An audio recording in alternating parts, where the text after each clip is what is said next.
Hello, welcome guys to my YouTube channel for unique and awesome people. और dear all, आज का मेरा topic है कि ऐसी कौन सी तीन चीज़ें हैं जो हमारे सबसे बड़े शत्रु हैं, हमारे मैनिफेस्टेशन के लिए भी सबसे बड़े एनिमी है, हमारे शत्रु हैं।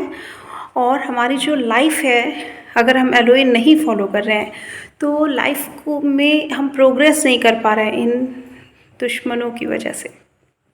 नंबर वन, लेजीनेस, आलस। देखिए, लॉ ऑफ अट्रैक्शन में भी एक्शन है। जो भी इंट्यूशन होता है, अगर उन इंट्यूशंस पे हम लोग वर्क नहीं करते, एक्शन नहीं लेते, तो वो चीज़ें हमसे दूर हो जाती हैं। हम अगर आलसी बने रहते हैं, दिमाग बार बार कहता है कि ये काम कर लो, ये काम कर लो, इसको करने से हो सकता है ये फ़ायदा हो, ये फ़ायदा हो, पर हम एक्शन नहीं ले रहे हैं। ठीक है, तो हम जिस प्रेजेंट मोमेंट स्थिति पर हैं वही हमारी रियलिटी बनी रहेगी, है ना। या हो सकता है धीरे धीरे हम और डाउन होते जाएं। ठीक है, तो फर्स्ट हमारा जो दुश्मन है, एनिमी है, वो है लेजीनेस। Second, doubt. हम कोई भी काम करने से पहले अगर डाउट कर रहे हैं, डाउट की स्थिति में है, ये काम करना चाहिए नहीं करना चाहिए, हमारा बिलीफ सिस्टम अच्छे से वर्क नहीं कर रहा है। ठीक है, हम डाउट कर रहे हैं किसी भी काम में या किसी भी चीज़ को लेके। बहुत कभी कभी तो क्या होता है, छोटी छोटी चीज़ों को लेके भी कंफ्यूज हो जाते हैं कि वहाँ जाना चाहिए कि नहीं जाना चाहिए, ये सामान खरीदें कि वो सामान खरीदें, फंक्शन में जाना है, ये ड्रेस पहने कि वो ड्रेस पहने। थोड़ा बहुत चलता है, लेकिन बहुत टाइम तक हमें कंफ्यूज ही रहना, ज़्यादातर कंफ्यूज रहना, डाउटफुल रहना, ये हमारा सेकंड दुश्मन है। ठीक है, और क्योंकि इसकी वजह से क्या होता है, टाइम बहुत वेस्ट होता है। अगर हम डाउटफुल हैं तो टाइम बहुत वेस्ट होता है, और दूसरा इरिटेशन बहुत होता है। और जब इरिटेशन और डाउट होगा हम लोगों को, कोई भी काम हम लोग कायदे से नहीं कर पाएंगे, है ना। तीसरा है हमारा, और दूसरी चीज़ कि डाउटफुल स्थिति में तो मैनिफेस्टेशन होगा ही नहीं। उस पर तो पूरी तरीके से श्योर होना है, हमें जो भी विश चाहिए उस पर हम पूरी तरीके से श्योर होना चाहिए कि वाह, ये चीज़ मुझे मिलनी ही मिलनी है, या ये चीज़ मुझे मिल ही चुकी है, तभी मैनिफेस्टेशन होगा। तो डाउट बहुत बड़ा दुश्मन है हमारा, हमारी मैनिफेस्टेशन से दूर करता है ये हमें, है ना। और तीसरा है गिल्ट। मान लीजिए हमने कोई काम कर दिया, कोई काम भी किया, गुस्से में कर दिया या सोच समझ के किया, और वो काम ठीक नहीं हुआ, तो उसके बाद हमें दुख हो रहा है, गिल्ट हो रहा है, पछतावा हो रहा है।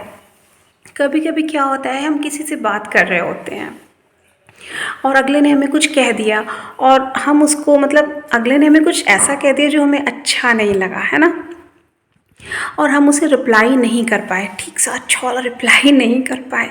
घर पे आके हम वो बात सबको बता रहे हैं, और घर में आके सोच रहे हैं कि उस समय मुझे उससे ये कह देना चाहिए था, उस समय मुझे उससे वो कह देना चाहिए था, और घर में आके परेशान हो रहे हैं, गिल्ट कर रहे हैं, गुस्सा कर रहे हैं, और उस समय तो बोला नहीं। तो बेहतर ये होता है कि जब भी कोई ऐसी सिचुएशन आए तो उसी समय बोल के बात ख़त्म कर देनी चाहिए, या फिर उस बात को फॉरगेट कर देना चाहिए, भूल जाना चाहिए, और अगले को माफ़ कर देना चाहिए, और कहना चाहिए परमपिता परमेश्वर है, वो सब कुछ देखेंगे। तो और गिल्ट अपने आप में ही एक नेगेटिव इमोशन है ना। ये तीनों ही चीज़ें बहुत नेगेटिव है, और ये तीनों हमारे सबसे बड़े शत्रु हैं। सिर्फ मैनिफेस्टेशन एलोई की जर्नी में ही ये शत्रु नहीं है, हमारे day to day daily life के लिए भी ये सबसे बड़े शत्रु हैं। ये हमें कॉन्फिडेंट नहीं होने देते, हमारे बिलीफ सिस्टम को स्ट्रॉन्ग नहीं होने देते, हमें एक्टिव नहीं होने देते। तो दूर हो जाइए लेजीनेस से, एक्टिव हो जाइए, एक्टिव, मन करे या ना करे एक्टिव हो जाइए। और जब हम अपने दिमाग को, हमारा दिमाग परेशान हो जाता है, अरे ये काम मुझसे क्यों करवा रहे हो, दिमाग को आदत नहीं होती, कंफर्ट जोन में रहने की आदत होती है। तो धीरे धीरे जब हम उसके अगेंस्ट काम करते हैं तो क्या होता है कि हमारी माइंड और हमारी बॉडी भी उस चीज़ को, उस काम को एक्सेप्ट कर लेती है, और वो चीज़ें हमारे लिए ईजी हो जाती हैं। तो एक्टिव हो जाइए, थोड़ा सा कॉन्फिडेंट हो जाइए, बिलीफ सिस्टम बढ़ाइए, इतना ज़्यादा डाउटफुल मत रहिए। और कोई भी काम हो गया तो बोलिए कि मैं दूसरों को माफ़ कर सकता हूँ, मैं खुद को भी माफ़ कर सकती हूँ, है ना।